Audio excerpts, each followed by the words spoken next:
एक राजकुमारी और दूसरी एक जमींदार की पुत्री, दोनों को मित्रता थी। एक दिन राजा के यहां भगवत प्रेमी महात्मा आए। वो संत सेवी राजा थे। महात्मा जन आते रहते थे और महात्माओं का कार्य ही होता है निरंतर अपने प्रभु की सेवा और सुमिरन में मगन रहना। सेवा सुमिरन ये बहुत बड़ी सामर्थ्य है। अगर हम हर समय सेवा और सुमिरन में रहें तो कभी कोई माया प्रपंच हमें परास्त नहीं कर सकता। जहां हम सेवा सुमिरन से अलग हुए वहीं माया का प्रभाव पड़ता है। भगवान का शालिग्राम स्वरूप उनके पास था। खूब भाव से सेवा कर रहे थे और नवीन अवस्था की कोमल हृदय वाली ये दोनों सखियां देख रही थी। इनके मन में आया ऐसे हम भी ठाकुर सेवा करेंगे। देखने से सुनने से हमारे हृदय में प्रभाव पड़ता है। गंदी बातें देखेंगे, गंदी बातें सुनेंगे, उसी का चिंतन होगा, हृदय गंदे आचरणों की प्रेरणा वाला बन जाएगा। अगर हम भागवतिक बातें सुनेंगे, भागवतिक दर्शन करेंगे तो भागवतिक चिंतन होगा, हृदय भागवतिक प्रेरणा वाला बन जाएगा। कई दिन संत भगवान रुके, रोज सेवा कीर्तन कथा, सरल हृदया। उन दोनों सखियों में बात आई कि चल करके संत भगवान से कहते हमको भी ठाकुर जी दीजिए। दोनों ने चरण पकड़कर प्रार्थना की, गुरुदेव हमारे हृदय में भी इच्छा हो रही कि हमें ठाकुर सेवा मिले। अब दोनों बच्चे ही थे। संत भगवान ने विचार किया सेवा पद्धति में बहुत सावधानी की आवश्यकता होती है। अभी ये बच्चे हैं, कहीं सेवा अपराध न बन जाए। सेवा अपराध भी होता है। उपासना में चलने वाले उपासक को सेवा अपराध और उप सेवा अपराध 32 ये 64, इन पर सावधान रहना चाहिए। ये गलती नहीं होनी चाहिए। जैसे आप ठाकुर सेवक हैं, अपने घर में सेवा विराजमान किए हुए हैं। अब जैसे आपको ठाकुर जी के दर्शन के लिए जाना है, जहां तक ठाकुर जी के दर्शन करने के लिए जाना है, हो सके तो पादुका ना पहने, नंगे पैर दर्शन करने जाए। यदि आप में ऐसी सामर्थ्य नहीं है किसी कारण से, तो सीढ़ियों में पादुका नहीं पहनना चाहिए। जहां से मंदिर की सीढ़ियां हैं, पादुका उतार कर माथा रखकर सीढ़ी में फिर चढ़ना चाहिए। खड़ाओं या पादुका पहन करके श्री विग्रह के दर्शन करने के लिए जाने में फिर अपराध लगता है। अरे अपने मालिक के दर्शन करने जा रहे हैं, स्वामी के दर्शन करने जा रहे हैं, प्रभु के दर्शन करने जा रहे हैं, तो अपनी कुटिया से और मंदिर तक नंगे पैर जाना चाहिए। ये भावना रखनी चाहिए। भरत जी जा रहे हैं प्रभु के दर्शन करने के लिए, अयोध्या से पैदल ही चले थे, तो सुकुमार चरणारविंद तो बड़े बड़े फफोके छाले पड़ गए थे। वशिष्ठ जी ने देखा, सबने मिलकर भरत जी से कहा पालकी पे बैठ जाइए। तो उनका हाँ, मेरे प्रभु यहां नंगे पैर चले हैं और मैं पालकी पे बैठ जाऊं? उचित तो यह है कि अपने प्रभु के दर्शन के लिए मैं जा रहा हूं, तो जहां जहां प्रभु के चरण पड़े वहां मेरा शीश पड़े, अर्थात सिर भर जाऊं। उचित असमोरा सप्ते सेवक धर्म कठोरा, यहां मैं सर के बल चल के जाऊं, पर असमर्थ हो। तो आप कह रहे हैं पैर में छाले पड़ गए, आप सवारी में बैठ जाइए, ऐसा नहीं हो सकता। तो अपने प्रभु के दर्शन करने के लिए जब जाए तो हो सके, सामर्थ्य हो तो पादुका न पहने, कोई खड़ाऊं चप्पल जूता आदि ना पहने। अगर पहने हैं तो बस सीढ़ी तक ही पहन कर जाए, ऊपर सीढ़ियों की नहीं। इतने सुकुमार मत बनो, ये आग में जलाया जाएगा शरीर, ये गाड़ दिया जाएगा शरीर, इससे ज्यादा प्यार ना करो।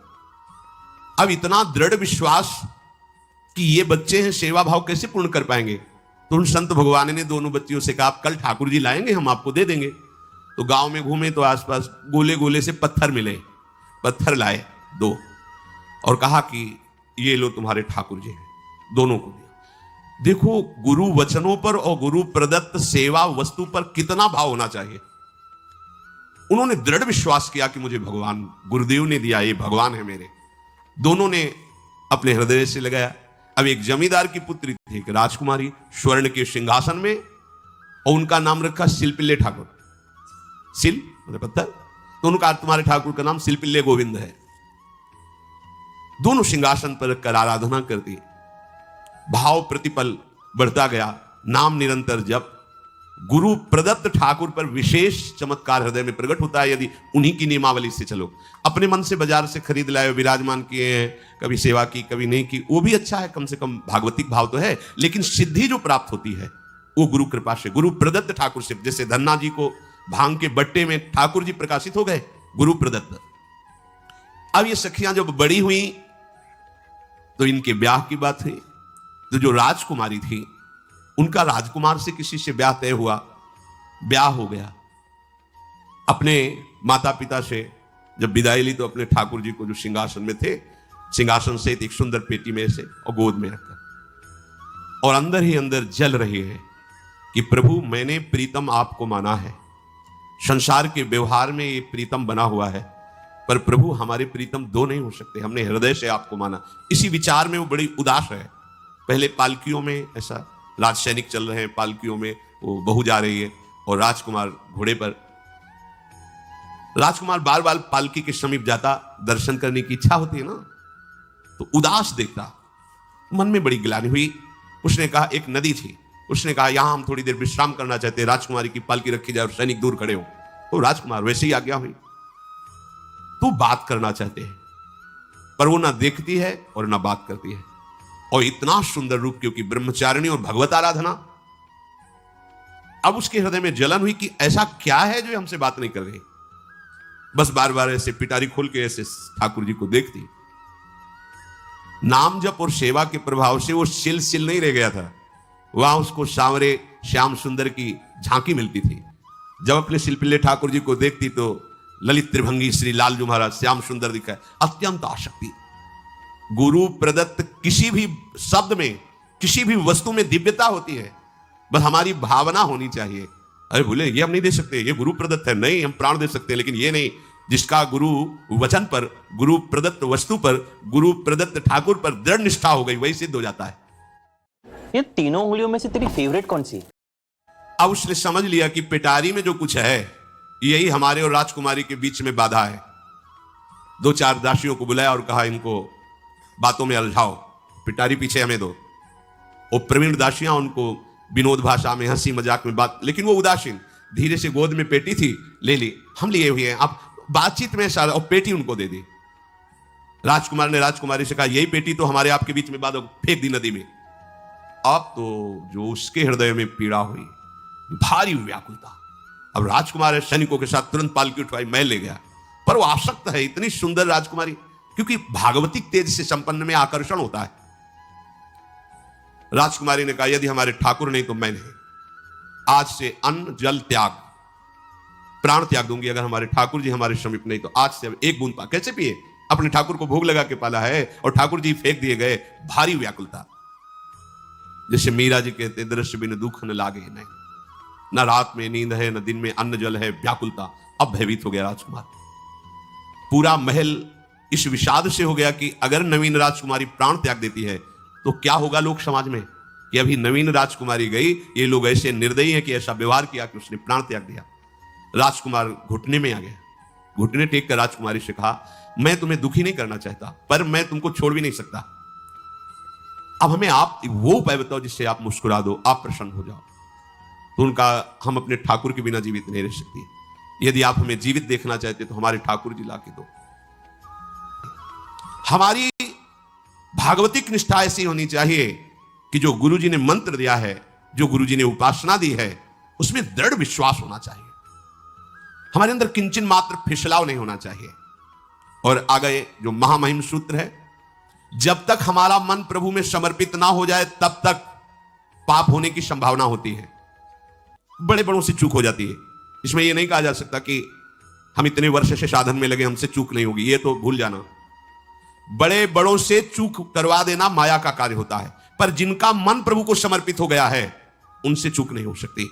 इसलिए जो अगला सूत्र वर्णन किया कि जितने भी पापाचरण होते हैं वो सब मेरे से होते हैं, ऐसा उपासक दृढ़ निश्चय करे। ऐसा नहीं कि पापाचरण भगवान से, भगवान करा रहे हैं। जिन लोगों का एक प्रश्न होता है कि जब सब कुछ भगवान करा रहे हैं, भगवान की इच्छा के बिना पत्ता भी नहीं हिलता, तो जो हम पापाचरण, गलत आचरण, वो भी तो भगवान ही करा रहे हैं।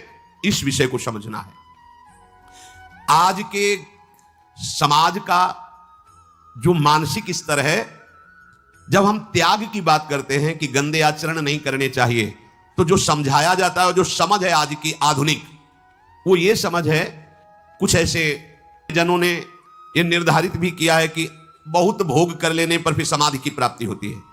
अगर ऐसा होता तो लाखों लोग समाधि को प्राप्त होते, लाखों लोग बिना साधना के। क्यों? बचपन से लेकर के पूरे जीवन तक भोग ही भोग रहे, सब समाधि में पहुंच जाते। प्रायः सबके दिमाग में बात बैठी है कि अगर हम भोग ले तो हम मन को समझा सकते हैं, लेकिन आप बात अनुभव की समझ लीजिए कि आप भोगने के लिए जो ही गए तो मन के गुलाम बन करके गया, वो कभी तुम्हें मुक्त होने का अवसर नहीं देगा।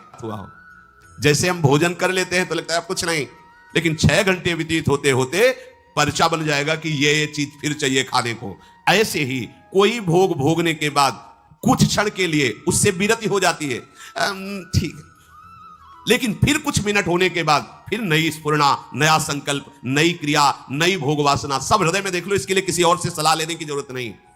इसलिए ये जो संतों का मत है, शास्त्र का मत है कि भोगों के भोगने से भोग वासना दृढ़ होती है, कामना बढ़ती है, ना कि शांति मिलती है। लेकिन आधुनिकता में भोगों को भोगने से शांति मिलती है, ऐसी धारणा बनी हुई है और ये गलत है। और ये इतनी गलत हो जाती है कि हम हत्या करने लगते हैं, हिंसा करने लगते हैं, पूज्य जनों के साथ दुर्व्यवहार करने लगते हैं।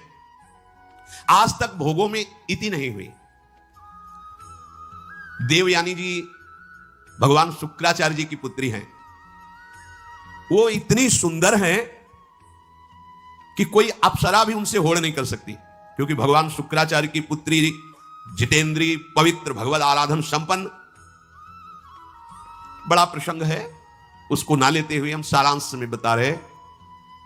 वृषपर्वा की पुत्री शर्मिष्ठा, ये असुर राजकुमारी है, दैत्यराज वृषपर्वा, उनकी पुत्री शर्मिष्ठा, और दैत्य गुरु भगवान शुक्राचार्य उनकी पुत्री देवयानी बड़े समाज के साथ जंगल में गई हुई थी। एक बड़ा दिव्य सरोवर था, तुलसी में सब राजकुमारियां स्नान कर रही थी। अचानक वहां से कोई महात्मा निकले तो जल्दी में सबने वस्त्र धारण किए, तो शर्मिष्ठा के वस्त्र देवयानी ने और देवयानी के वस्त्र शर्मिष्ठा, वो महात्मा निकल गए। वहां कोई उनको टिकना तो था नहीं।